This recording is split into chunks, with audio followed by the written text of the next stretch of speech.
It looks like we're live, I think. Let's check it out, everyone. We're live here.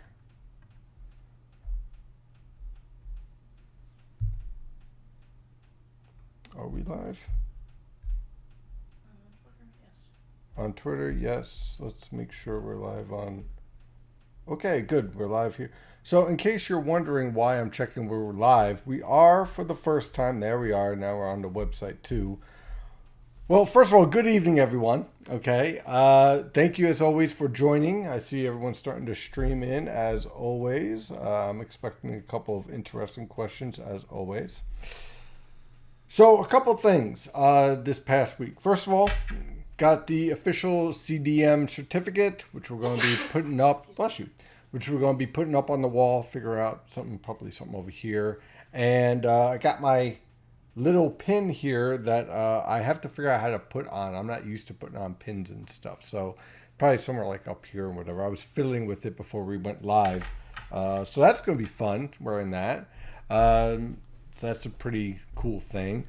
The other thing is that earlier this week I did this day in the life of a digital meteorologist with the American Meteorological Society Student Association, Student Affairs. And I learned a lot about Instagram because I use it, but I don't really get it, so to speak. It's more of a platform for pictures and whatnot, and more graphical presentations than kind of like what I do. But it was a good experience. So we're trying to see if we're going to stream properly. I don't know whether it's working or not, but it should be interesting to see if it does. Um, we are streaming live, and look at that. I think it actually is starting to work. What do you know? And also, we're trying it on Facebook. So, trying to expand a little bit and see if these things work or not. How well do they work? Um, so, hopefully, it works out pretty well. I don't know. We'll check it out and play with it and see what the result is. And look at that. Actually, looks like it might actually be working right now. What do you know? So, like I said, it's something that we're trying to experiment with and grow. So I appreciate all your patience. Now, with that, I was going to talk about the rainfall, but I figure I start with this. The Ruag, I don't know how to pronounce it. I apologize. Volcano that happened in Indonesia. You can see the explosion right here, the eruption, very impressive eruption. So the first question that I got, and I wrote about this in the long range thoughts, but I wanted to explain it in detail here as well. So that way everyone doesn't start asking me like, is this going to cool the planet or anything of that nature? The explosion only got to roughly 2 miles in the atmosphere. In order to impact the stratosphere and then thus starting to impact global weather, you really need to get it up to like 12 miles. So, yeah, it was impressive. And the reason why, and I did some research on this, you could go to the U.S. Geological Association, USGB as well, .gov, and you can research all this. Basically, it is the type of volcanic eruption. The lava and gases associated with this is more viscous, doesn't get up as high in the atmosphere for this particular eruption. So as a result, you don't see the expansive impact like what you saw with the previous volcano Tonga, where that was underwater and it basically blew a ton of water vapor along with other debris way up into the atmosphere, all the way up into the stratosphere, and has been impacting the Earth's weather pattern since then. In some cases, we're still trying to figure out how it's doing it, how it's impacting the stratosphere, the water vapor displacement, about maybe 10% above normal, which is pretty significant when you're talking about the stratosphere. But in this case, none of that. This will impact local weather. So if you have any friends and family like getting down towards, let's say, around Indonesia, obviously, Australia, New Zealand, That's all going to impact your flights and how to navigate around that. You might be saying, hey, isn't New Zealand far enough away? You would think so, but because it impacts the flights around this area, it has a cascading effect for the rest of the region. So that is where you're going to see those impacts, and obviously ash and debris and whatnot around those islands. But nothing for us. Nothing, no tsunami, nothing of that nature. And no, it has nothing to do with the eclipse that happened last week. I actually got that question. See, this is because of the eclipse. I'm like, shadows do not cause volcanoes. Sorry, you know. So that is what has happened this afternoon. Some very, very interesting stuff. Meanwhile, we are starting to see changes in the Pacific. We'll take a look at what is happening here. Beforehand, this was raging hot. Now we're starting to cool off. We're starting to see more stable sea surface temperatures starting to show up here. The cooling of the Pacific, the tropical Pacific, is on the way. Meanwhile, the northern Pacific is getting chilly too. So what's happening here? Well, this is a classic signal for a negative PDO pattern, which we talked about last week. But with the more gradual changes going on with ENSO here, there is some fighting going on. You're basically getting two different influences starting to work their way into our weather pattern. So you have the old El Nino influence, and you have a faint La Nina influence, very, very faint, and a more robust negative PDO influence. So different combination of factors here coming together. Now, while this is all happening, it's influencing the pressure falls in the tropics, in the tropical Pacific, and is causing a daily contribution as a negative state, and a pretty strong one as well for this time of year. So that's causing the SOI to tank. And when you have the SOI falling like this, what happens is that you increase the potential for lifting in the subtropical jet stream and enhancement of the short waves. This is a signal of a stormy pattern. Doesn't always, a lot of people connect this stormy pattern to specifically the East Coast.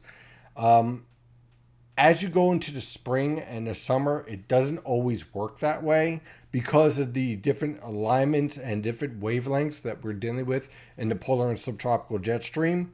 But what you can take from this is a stormier pattern over North America. In the winter, because of the wavelength potential and the wavelength intensity and the interaction between the polar and subtropical jet stream, you can have a lot more confidence in saying, hey, this will support East Coast cyclogenesis, a chance for storms over the eastern United States.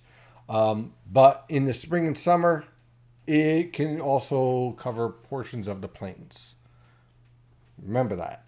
Okay, so you have all of this going on. Now, how does this influence convection? Let's take a look. First of all, let's rule out one influencing factor, the MJO, because a lot of people like to point this out. The MJO is in the what I call circle of death. There is no influence. It's killed, okay? And this is supported by the GFS, another GFS version, the Canadian CFS, another Canadian guidance, the GMA, and of course there's the Europeans. The only one that doesn't support a neutral state is the Australians, because Australians like to be different, so sometimes they can be very, very different and very loud, and this Australian guidance is very loud and most likely incorrect. So we're going to go with the idea that we have a neutral influence from the MJO. So you have all these competing factors going on in the Pacific now, and a neutral MJO state that could have overridden that but didn't. And so what you have now instead is a lot of this convection firing around the date line. This starts to clearly influence this subtropical jet stream here. And let's zoom in on this a little bit. You can see that factor right here. Here's the convection starting to bubble up, and here's the enhancement of the subtropical jet stream. Now notice we're starting to lose that convection and that influence here over the Eastern Pacific, where the water is getting colder by the day. So your convection is losing its punch, but it certainly is increasing towards the dateline. Meanwhile, our polar jet stream, which is constantly inching northward as we would expect for this time of year, doesn't have as much of a connection to that tropical convection. Again, we're moving into the warm season, or we're in the warm season in some respect, although some people may not believe me. And because of that, the interaction and influence between the convection in the tropics and the development in the polar jet stream is separated a bit more. Now, you can still have some interaction, like, for example, when you have a tropical cyclone curving up through Japan, and that can translate to a storm or at least a deep trough over the eastern United States about 7 to 10 days later. But this is kind of separate. This is just convection firing off, enhancing short waves. Right now, we're seeing more of an influence in the subtropical jet stream, less from the polar jet stream. So what's influencing the polar jet stream right now? Well, we do have a stratosphere that is rapidly cooling in the higher latitudes, but remaining warm in the mid latitudes. In fact, let me see if I can pull up some of that data here and see if I have it in place. Here we go. This ought to do it. Let me drop that in right here. And here we go. Okay, let me make sure that this is set. Good. Okay, so this is the current stratosphere right now at 10 millibars. Why is this really important to me? Well, what I want to do is look for anomalies here. Now, at this time of year, I'm not so much worried about stratospheric warming and blowing up the troposphere and the polar vortex and all that stuff. What I'm trying to do here is understand the different forcing mechanisms in the atmosphere and trying to understand the displacements going on and how the atmosphere is going to balance that out. So when I see this signal here and this signal here, what it tells me is that with these warm pockets in the stratosphere, they lead to cold pockets in the troposphere, i.e. upper level lows. So when you get these signals showing up, it tells me that this pattern that is developing in the atmosphere is going to feature a lot of cutoff upper level lows and pseudo blocking regimes for the spring and possibly into the summer. The way I do this is probably a little bit different than what some people are used to in the forecasting world, and I get that. But what I'm trying to do is stick to a basic rule here. For every action, there's an equal and opposite reaction. And so what we're trying to do is understand what that reaction is. So when you have this, there's no wonder why you're seeing all these upper level lows and slow blocking patterns. So that's the type of pattern that we're in, and I don't see us leaving that type of pattern anytime soon. So what does that mean for us? I mean, look at the model guides. You're seeing there's perfect representation. We were looking at the observations. Now look at the model guides here.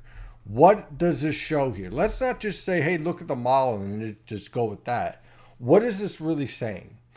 What this is really showing here is that, okay, this is our negative PDO influence, right? Trough, ridge here, typical negative PDO influence. But the jet stream in the subtropical jet stream is rather robust. It's active, right? So where is that influence coming from? Well, that's the tropical convection, right? But it doesn't look like an El Nino pattern. Well, no, because La Nina is coming up. But you also have this high latitude blocking. Well, what's causing that? Well, what did we look at in the stratosphere? So what I'm trying to show you this evening is not just look at the model and then get excited over it. Look at the forcing mechanisms now and look what the models do with it. Because remember, the models are nothing more than the mathematical equation based on the observations that are in place now.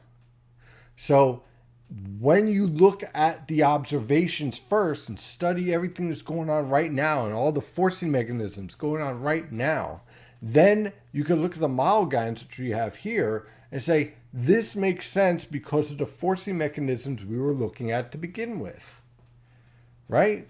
So that's what we've done. We have looked at the forcing mechanisms and we now understand why the models are doing this.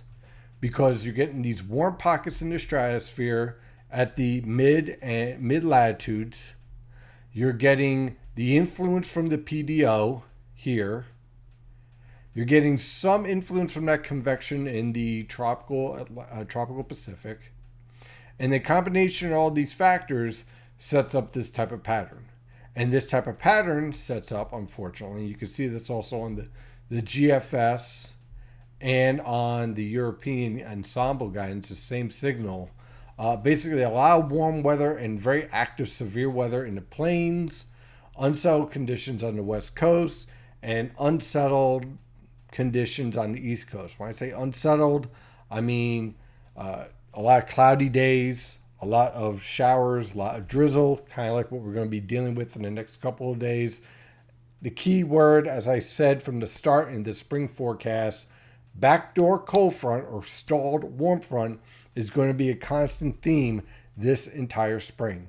And it could be continuing into the summer. I'm still debating that. It kind of depends how fast La Nina really takes hold and the state of the stratosphere. When I say that, I was going to drink my coffee, but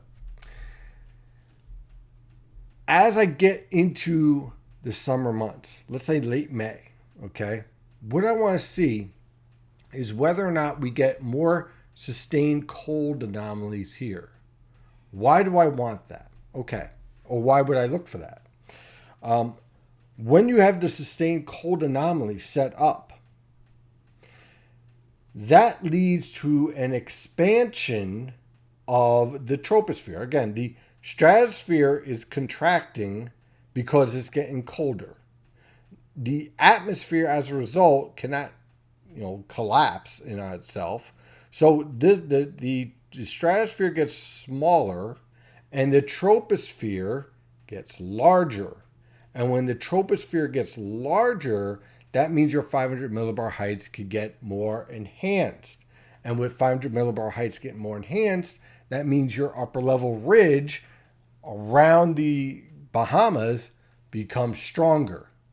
And that will introduce the potential for a very strong Bermuda high by the time we get to the summer. So that's one of the things I'm going to be watching very carefully over the next several weeks to see how this plays out.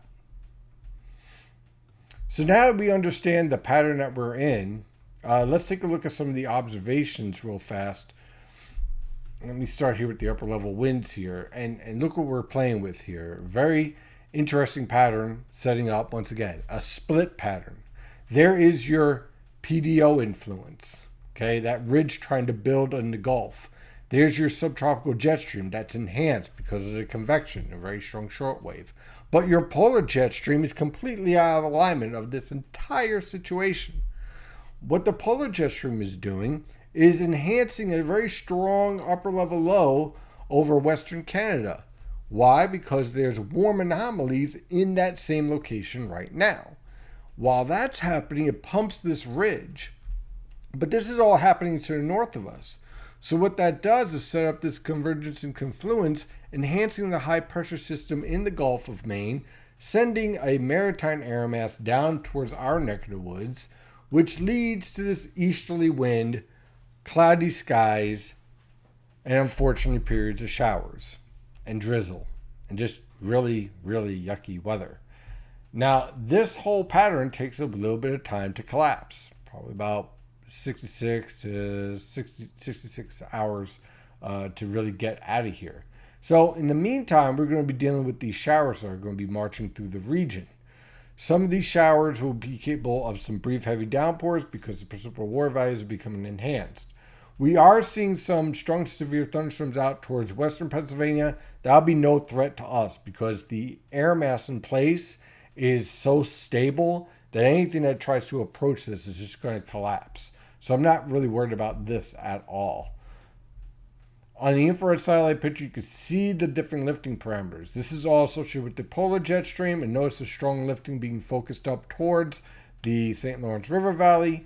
This is all with the subtropical jet stream. So you're getting this subtropical feed driving moisture towards this block. And let's see what it looks like on the water vapor satellite picture. It really shows up nicely. We'll zoom in a little bit.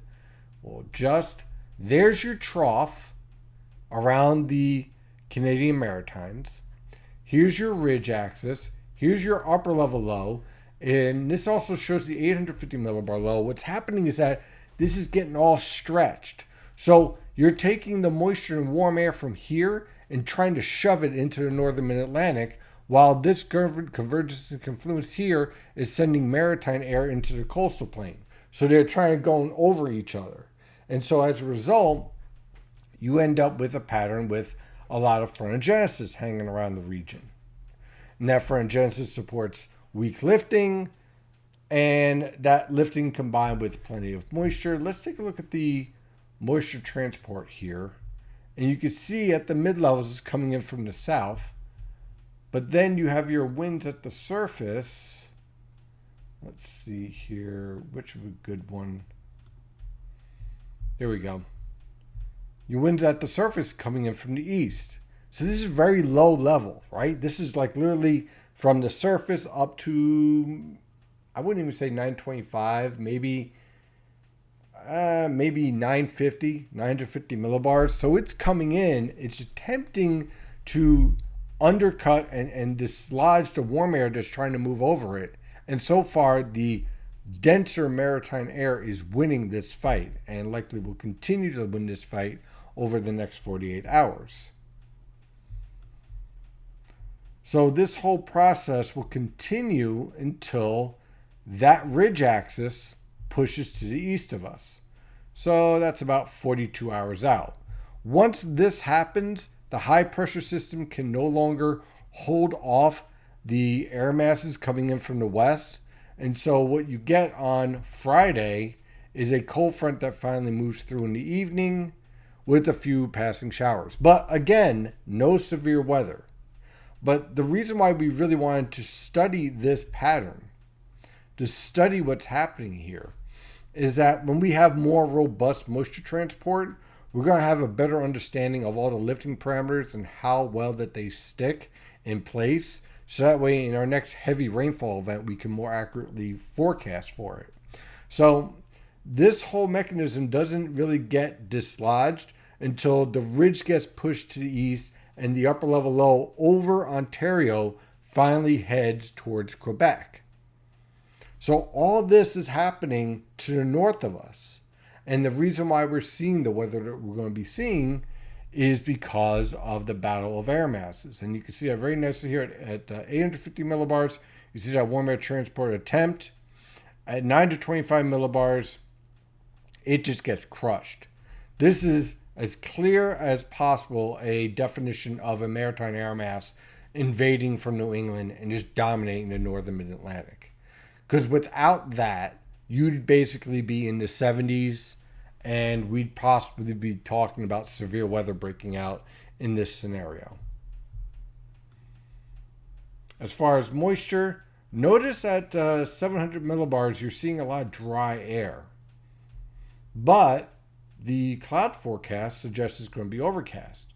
So this tells me that basically the lowest levels of the atmosphere are going to be the areas where we're going to see most of this moisture. So there's going to be a lot of low clouds. Precipitable water values basically peak tonight into tomorrow morning. And after that, they're relatively low. So the precipitation type that I would look for is more of a light showers, drizzle, just kind of raw weather out there with a stiff easterly wind. And that is essentially what's being shown here. Now, when you're looking at the radar depictions here on the HRR or NAM, this does not mean dry.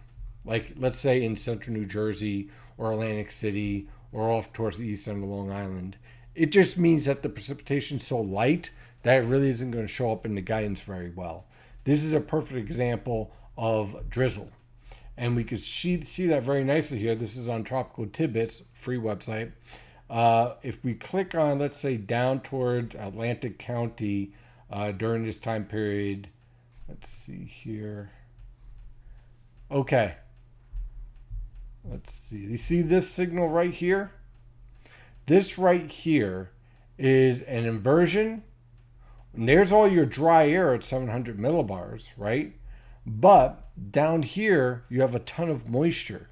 It's saturated, it's inverted. This is a low cloud, fog, drizzle sounding. So this tells me, like, yeah, probably not a lot of rainfall, but certainly not the best conditions for outdoor activities. So, could you cut the grass and whatnot in this? Sure, probably won't be the most comfortable situation. If you need completely dry conditions, this is not your forecast period. But if you're looking for better news, hey, look, the weekend is looking a lot better. By Saturday afternoon, majority of the region dries out. Possibly the east side of Long Island still has a lingering isolated shower. And Sunday and next Monday look absolutely beautiful with plenty of high pressure and tranquil conditions in place.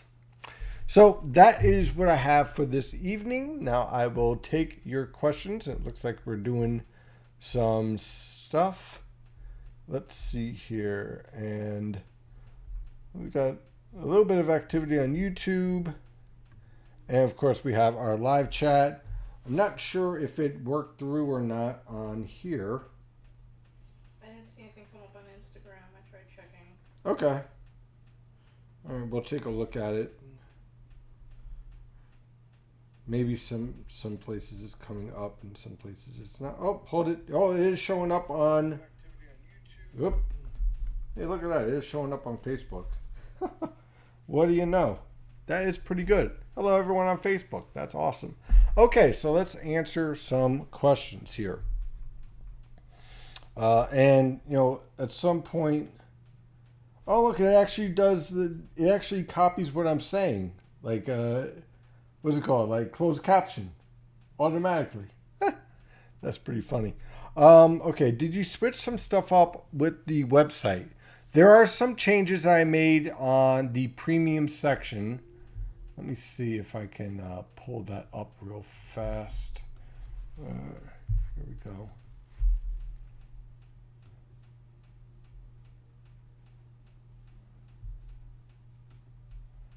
Okay, so in the premium dashboard, I've added a new section for those of you who are, let's say, I don't know, landscapers, stuff like that, who need like a quick, hey, is it going to rain tomorrow or not? I'm produced a none, minor, moderate, and major rain threat box. So that way, instead of saying like, hey, is it going to rain? I give a general idea and the update of when I made that update. So there's a timestamp, for example, this afternoon. So scattered showers and drizzle will be a threat throughout tomorrow, but periods of breaks in dry weather. The point is not for me to tell you whether or not you can work. I'm just telling you, hey, look, this is the rain threat. It's up to you how you want to use that data. So that's definitely something that I changed on the website. Also, we've upgraded the website quite a bit in terms of the back end with a brand new server, more security. So I'm very happy about that. The thing I think to watch with the eruptions, whether it is a sign of magma moving generally in the area, whether any of the volcanoes in the area will erupt soon. Yeah, that's a little bit beyond, well, that's a lot beyond my expertise, that is for sure. And I'm sure that people are aware of it.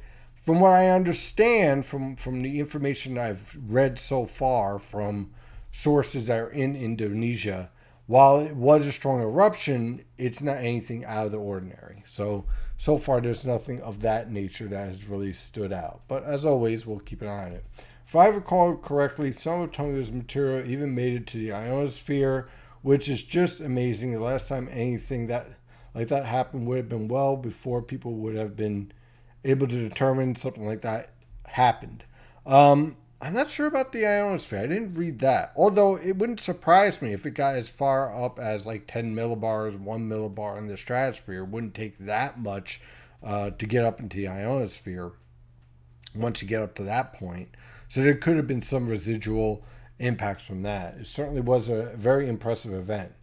Do you see the ozone pocket shifting a bit as summer approaches so that the southeast Atlantic ridge doesn't get quite as strong and persistent? I don't know yet. Part of that is trying to figure out what in the heck is going on with the sunspots and some of the solar influences and that. If you haven't been paying attention, the sun just went from relatively quiet, okay, to very, very active. It went from 2 to 5 sunspots a day to now, the last I checked, it was up to 18. So that's a very rapid increase in activity. We'll see how that impacts some of the ozone buildup and see if that continues. But certainly some very interesting developments in that respect. But as always, great question, Shark. Card Shark. Let's see here. And on YouTube, does this mean the trend would be the same when midweek comes around? I'm not sure what that. Oh, okay. As far as the pattern evolution, I think we're kind of stuck in that type of pattern evolution until we kind of get a break, a wave break, so to speak. I think one of the major catalysts for a change is if we see a rapid collapse of Enso towards La Nina, which will de-emphasize the influence of the subtropical jet stream and put more emphasis on the polar jet stream and the influence of the negative PDO in the summer. Could this summer be similar to 2011 when we was very hot and then we had tropical storm, flooding, rains? Don't know yet. It's certainly on the table. That's kind of a hallmark of La Nina patterns. Part of that is trying to figure out exactly where the ridge is going to set up over the southeast and the western Atlantic. If you get a ridge axis more, let's say over Florida, then we get hot and kind of dry, right? Because the ridge axis is right over us. We don't really get a lot of precipitation, but you're pumping air from the plains right into our backyard. If it sets up more over the western Atlantic, then you're just getting a tropical feed coming right out of the Gulf of Mexico. So it may not be 100, but it'll feel like 100 because it's 92 with a heat index of 99, 100, 102 because the relative humidity is so high. And then that could give way into severe thunderstorms and whatnot. Hyperactive hurricanes. I don't like using those words. Will it be active? Yes. How active? There are too many factors I still am working on. It certainly looks like it's going to be above average this year. But again, above average could also mean all the storms remain out in the Atlantic or they head down towards Mexico, which would be bad for them, obviously. So there's a lot that we have to keep an eye on. One thing I think is going to be very interesting to watch, and let me pull up these sea surface temperatures again. And one of these, there we go. Okay, you see this area right here in the northwestern Atlantic.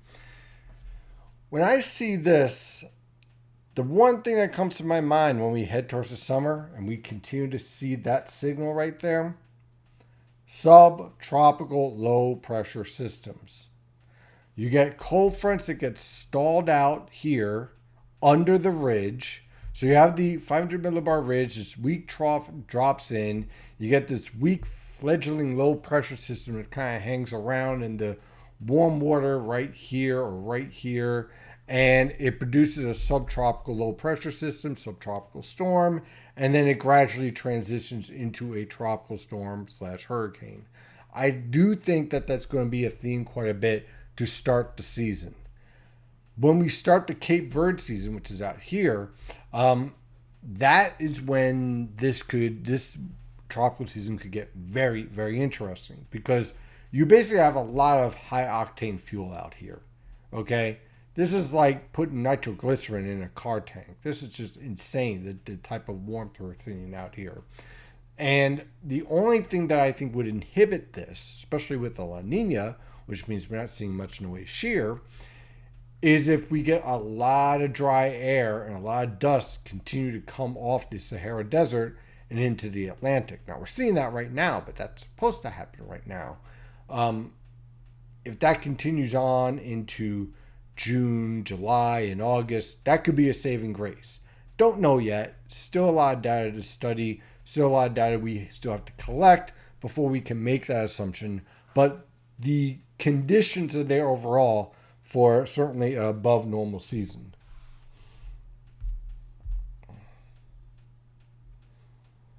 Oh, I knew I was going to get a question about Dubai. Yeah, that was certainly a very, very interesting scenario.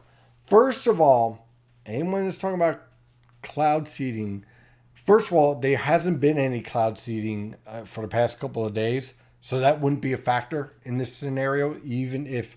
So we could remove that because we know it hasn't been happening. This was a combination. Remember what I mentioned about the stratospheric environment? Let's see if I can pull that up. And okay, so it's mostly, what do we see here around? Huh? You guys see it? Let's see if I can zoom in a little bit more. What do we see around Saudi Arabia and Iran? Remember what I said about that warm pocket? How it can destabilize and create a lot of mischief? There we go. Now, it wasn't the only factor. In this scenario in Dubai, you had a combination of a lot of unique factors. So you had a clash of air masses for them, at least. You had dry and you had a very moist air mass clashing. You had a lot of divergence in diffluence setting up, and you had an enhanced moisture transport coming in from that region, from right around here. So all that combined to produce the perfect lifting, to produce intense heavy rainfall. There has been some assumption that it was somehow man-made enhanced. It was not, but it's one of those, you could include the global warming aspect here, and I'm going to tell you why. Because I've been pointing this out for a while now. We do have enhanced precipitable water values, more moisture, more water being held in the atmosphere. So that's certainly a factor there. There's still, I guarantee you guys, there is going to be a study on this. And it will be in BAMS. And when I get it, that's the Bulletin of American Meteorological Society.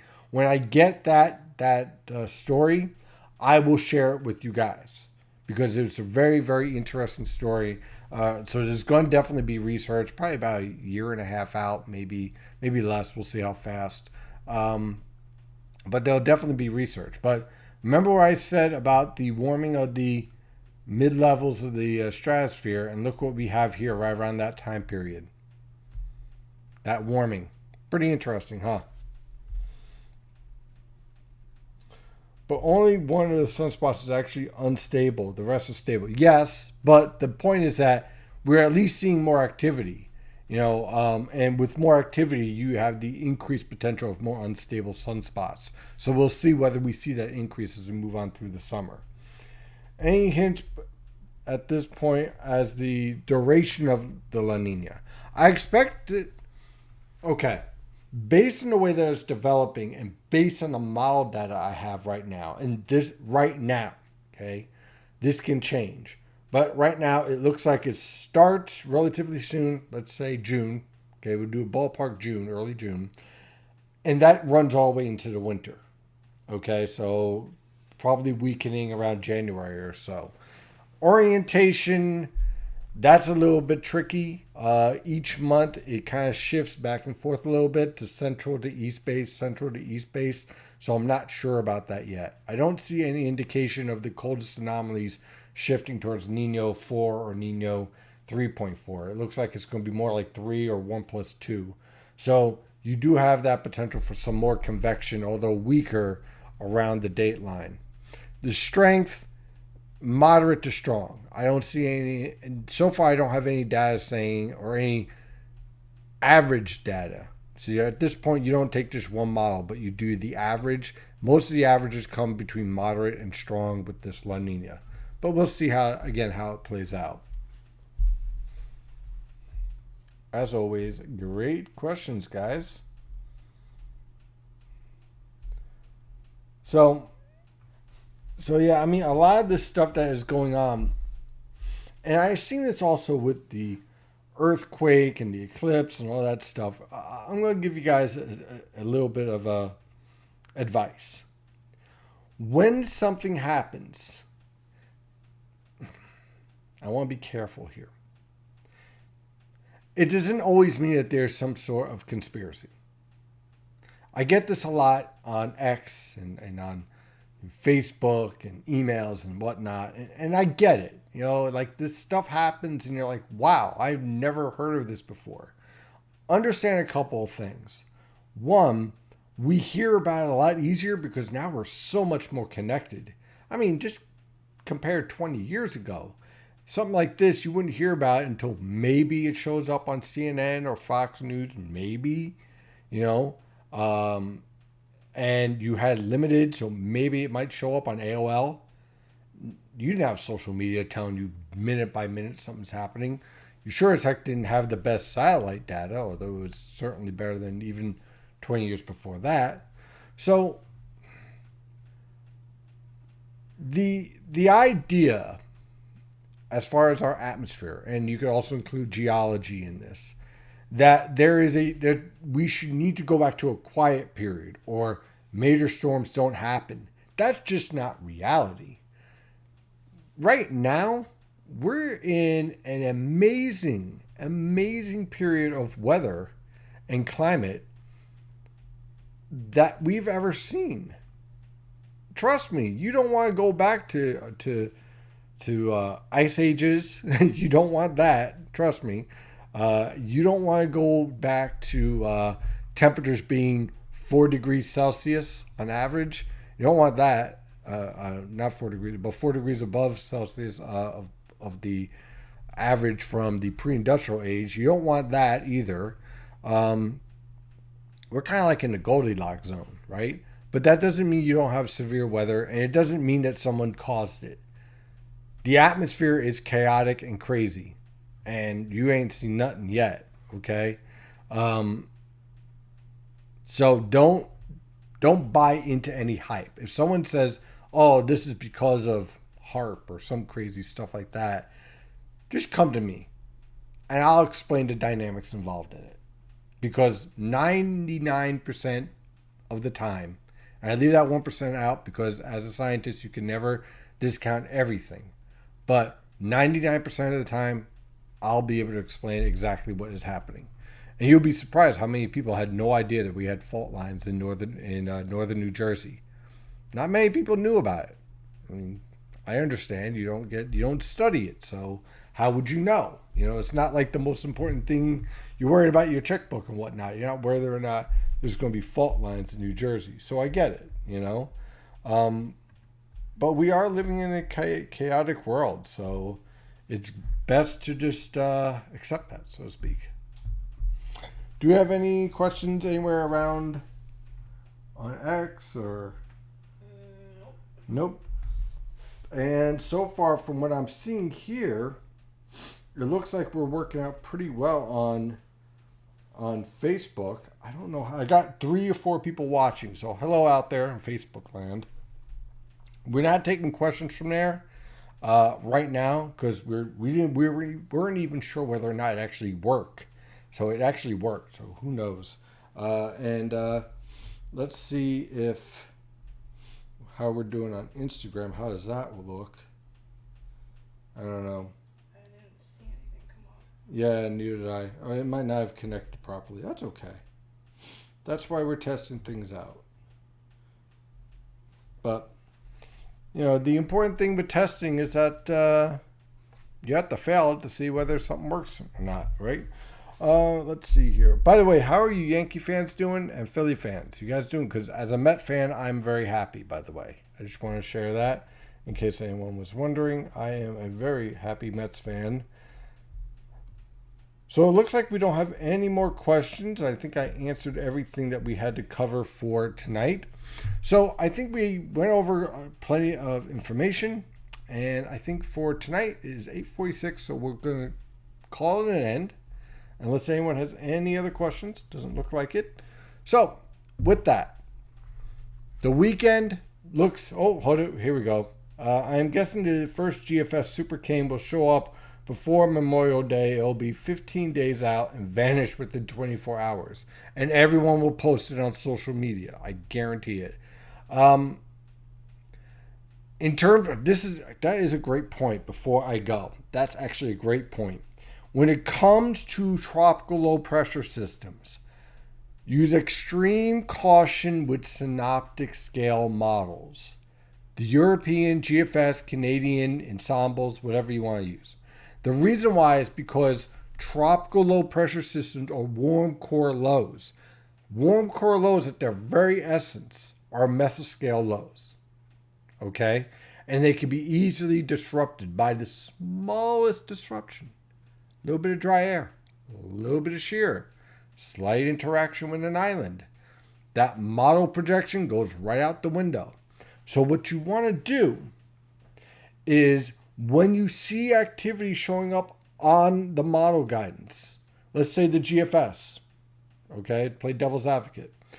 What you want to do is not share it, but as a person providing data or information, you would say, hey, we might be entering a more active period because model guidance is suggesting something may develop. This does not mean you go on, TikTok or something and talk about Category 6 hurricanes or whatever the hell that was. Okay? What you want to do is just say, there is support for more activity to develop. Then, once the low pressure system has established itself and developed, then the reason why that's important is because at that point, we actually have real observations on the nature and structure of the warm core low. So if you have an understanding of the warm core low, you also have an understanding of anything that could be disrupting that warm core low. So if you have an understanding of the disruptions and the enhancements in that warm core low, then you could take the model guidance and use it because now you have real data on a real low moving into an environment that is being modeled. Therefore, then the model guidance is more reliable. Okay? So that is my final tip for tonight. In short, do not use the GFS model guidance beyond 240 hours. Hell, beyond 120 hours. Hell, just throw it in the garbage. Use the European. It's much better. That is my final point for tonight. Have a wonderful night, guys. And as always, stay safe out there.